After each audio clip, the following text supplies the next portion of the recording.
Okay. And ಅವರು ಮಾಡ್ತಾ ಇದ್ದಂಥ ಮೂವೀಸ್ಗಳನ್ನು ಅಷ್ಟೇನೆ ಬಹಳಷ್ಟು ಇಂಪ್ಯಾಕ್ಟ್ಫುಲ್ ಆಗಿರ್ತಾ ಇತ್ತು.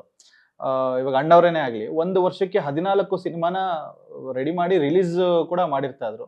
ಬಟ್ ಇವಾಗಿನ ಕಾಲದಲ್ಲಿ ಒಂದು ಮೂವಿ ರಿಲೀಸ್ ಆಗಬೇಕು ಅಂದರೆ 3 ವರ್ಷ ತಗೊತಾ ಇದೆ. ಆ್ಯಂಡ್ ಅಲ್ಲೂ ಕೂಡ ಸ್ವಲ್ಪ ಡಿಲೇಗಳಾಗ್ತಾ ಇರುತ್ತೆ ಸರ್.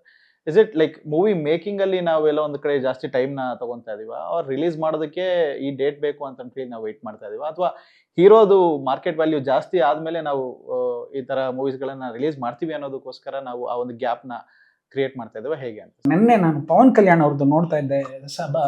ಅದೇನು ಸರ್ದಾರ್ ಭಗತ್ ಸಿಂಗ್ ಏನೋ ಉಸ್ತಾದ್ ಸರ್ ಎಷ್ಟು ಮುದ್ದಾಗಿ ಹೇಳಿದ್ರು ಅಂತಂದ್ರೆ 35 ದಿವಸ ಕಾಲ್ ಶೀಟ್ ಕೊಟ್ಟಿರೋದಂತೆ ಅವರು.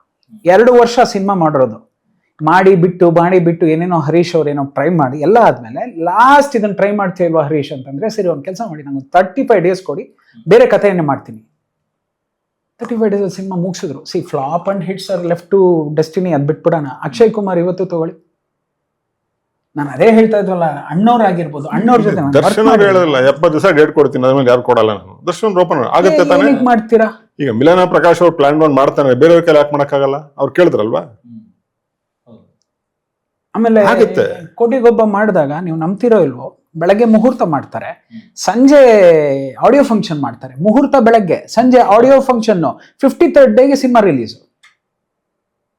ಡೇಟ್ ಹಾಕಿ ಪಿಕ್ಚರ್ಗಳು ಮಾಡಿದಂತಹ ಮಹಾನ್ ಭಾವರು ದ್ವಾರಕೀಶ್ ಸರ್ ಆಗಿರ್ಬೋದು, ನಮ್ಮ ಕಂಡಂತಹ ಸೂರಪ್ಪ ಬಾಬು ಅವ್ರು ಆಗಿರ್ಬೋದು, ಇವರೆಲ್ಲ ಡೇಟ್ಗಳು ಹಾಕಿ ರಾಕ್ಲೈನ್ ವೆಂಕಟೇಶ್ ಈ ಡೇಟಿಗೆ ಬರ್ತಾ ಇದೀನಿ ಅಂತ ಹಾಕೋರು ಅವರು. ಈಗ ಡೇಟ್ ಹಾಕಣ್ವಾ ಅಂತಂದ್ರೆ ಸೆನ್ಸಾರ್ ಕಂಪನಿ ಬಿಡಲ್ಲ ಅಂತಾರೆ, ಇವ್ರು ಬಿಡಲ್ಲ ಅಂತಾರೆ, ಅವ್ರು ಬಿಡಲ್ಲ. ಅಲ್ಲ, ಇವ್ರ ಈಗೋಗಳು ಬಿಡ್ತಾ ಇಲ್ಲ ಯಾರು. ಆಮೇಲೆ ಅಣ್ಣ ಹೇಳ್ದಂಗೆ ಬೇಗ ಮುಗಿಸ್ಬಿಟ್ವಾ, ಸುತ್ಬಿಟ್ರಾ? ಸರಿಯಪ್ಪ, ನೀನ್ 1 ವರ್ಷ 2 ವರ್ಷ ಮಾಡಿದ್ಯಲ್ಲ, ನೀನೇನ್ ಸುತ್ತಿದ್ಯಪ್ಪ? ನೀನ್ ಯಾವ ಹಳ್ಳಿ ಮರ ಕಟ್ಟೆನ ಸುತ್ಕೊಂಡ್ ಬಂದಿದೀಯಪ್ಪ? ಸರ್ ಇದೆಲ್ಲ ಸುಳ್ಳು ಸರ್. ಪ್ಯಾನ್ ಇಂಡಿಯಾ, ಇಂಡಿಯಾ, ಈ ಇಂಡಿಯಾ ಏನೂ ಇಲ್ಲ ಸರ್. ಕನ್ನಡಕ್ಕೆ ಫಸ್ಟ್. ಎಷ್ಟೋ ಸರಿ ದರ್ಶನ್ ಸರ್ ನಂಗೆ ಏನಕ್ಕೆ ಇನ್ಸ್ಪೈರ್ ಆಗ್ತಾರೆ ಅಂದ್ರೆ, ಡೈರೆಕ್ಟ್ ಆಗಿ ಹೇಳ್ತಾರೆ, ನಾನು ಮಾಡ್ತಾ ಇರೋದೇ Kannada cinema, Kannada audience, Kannada people ಅಷ್ಟೇ. ಅವ್ರನ್ನ ಉಳಿಸ್ಕೋತಾರೋ ಬಿಡ್ತಾರೋ ಅದು ಕನ್ನಡ. ಅದಾಗ ಅವ್ರು ಇಷ್ಟ ಆಯ್ತಾ, ಹೊರಗಡೆ ಹೋಗ್ಬೇಕಾದ್ರೆ ಈ ತಂಗ್ಲಿನ ತೊಗೊಂಡೋಗ್ಲಿ ಅಂತಾರೆ, ಬಂದು ತೊಗೊಂಡೋಗ್ತಾರೆ ತಂಗ್ಲಿನೆಲ್ಲರು. ಆಮೇಲೆ ಇವತ್ತು ಮಾಡಿದ್ರೆ ಪ್ಯಾನ್ ಇಂಡಿಯಾ ಸಿನಿಮಾ ಇಲ್ಲಿ ಯಾರು ಮಾಡದಿರೋದು ಮಾಡ್ತಿಲ್ಲ ಸರ್. ಒಂದೇ ಒಂದು ಇವತ್ತು ಪ್ಯಾನ್ ಇಂಡಿಯಾ ಅಂತ ಒಂದು ಹೆಸರು ಬ್ರ್ಯಾಂಡ್ ನೇಮ್ ಕೊಟ್ಟಿದ್ದೀರಾ ಬಿಟ್ರೆ, ಅವತ್ತು ದ್ವಾರಕೀಶ್ ಸರ್ ಮಾಡ್ಬಿಟ್ಟಿದ್ದಾರೆ, ನಮ್ಗೆ ಗೊತ್ತಿಲ್ಲದಿರೋ ಸಿಂಗಾಪುರ್ನ ಅವತ್ತೇ ತೋರಿಸ್ಬಿಟ್ಟಿದ್ದಾರೆ. ಓಕೆ, ರವಿ ಸರ್ ಮಾಡ್ಬಿಟ್ಟಿದ್ದಾರೆ ಇಲ್ಲಿ.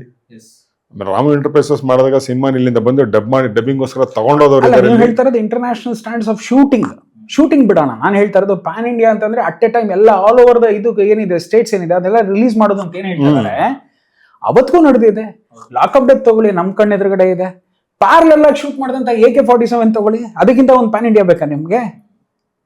ಯಾರು ಮಾಡಿಲ್ದಿರೋ ಪ್ಯಾನ್ ಇಂಡಿಯಾನ ನೀವು ಹೊಸದಾಗ್ಬಿಟ್ಟು ಇದು ಏನಾಗ್ತಿದೆ? ಹೊಸಬ್ರು, ಹೊಸ ಅಲೆ, ಹೊಸ ಮಕ್ಕಳು ನೋಡ್ತಾ ಇರುವಂತ ಸಿನಿಮಾಗಳು ಎಲ್ಲ ಈಗ ತಾನೆ ಕಂಡ್ಬಿಟ್ಟಿರುವಂತಹ ಮಕ್ಕಳುಗಳು. ಅದೇ ಹೇಳಿದ್ವಲ್ಲ, ಹೋಗ್ತಾ ಹೋಗ್ತಾ ಹೋಗ್ತಾ ಹೋಗ್ತಾ ಗಾಂಧಿಯನ್ನ ಪೂಜಿಸ್ತಾ ಇದ್ದ ನಾವು ಇನ್ನು ಕೆಲವು ವರ್ಷಗಳಲ್ಲಿ ಗೋಡ್ಸೆನ ಪೂಜಿಸಕ್ಕೆ ಶುರು ಮಾಡ್ತೀವಿ. ರಾಮನನ್ನ ಪೂಜಿಸ್ತಾ ಇದ್ದಂತ ನಾವು ಮಹಾಬ್ರಾಹ್ಮಣ ರಾವಣನ ಇನ್ನು ಕೆಲವು ಕಾಲ ಬಿಟ್ಟು ಪೂಜಿಸಕ್ಕೆ ಶುರು ಮಾಡ್ತೀವಿ. ಎಲ್ಲ ಏನೇನೋ ಮಾಡ್ತಾರೆ ಸರ್. ಹಣೆ ಪಟ್ಟಿಗಳನ್ನ ಆಗಲ್ಲ ಸರ್. ಓಕೆ, ಟೆಂಡರ್ ಕೋಕೋನಟ್ ಅಂತ ಬಾಟ್ಲಲ್ಲಿ ಕೊಟ್ಟರೆ ನೀಟಾಗಿ ಸ್ಟೈಲ್ ಕುಡಿತಾ ಇರ್ತಾರೆ. ಇಷ್ಟೇ ಆಗಿರೋದು ಪ್ರಪಂಚ.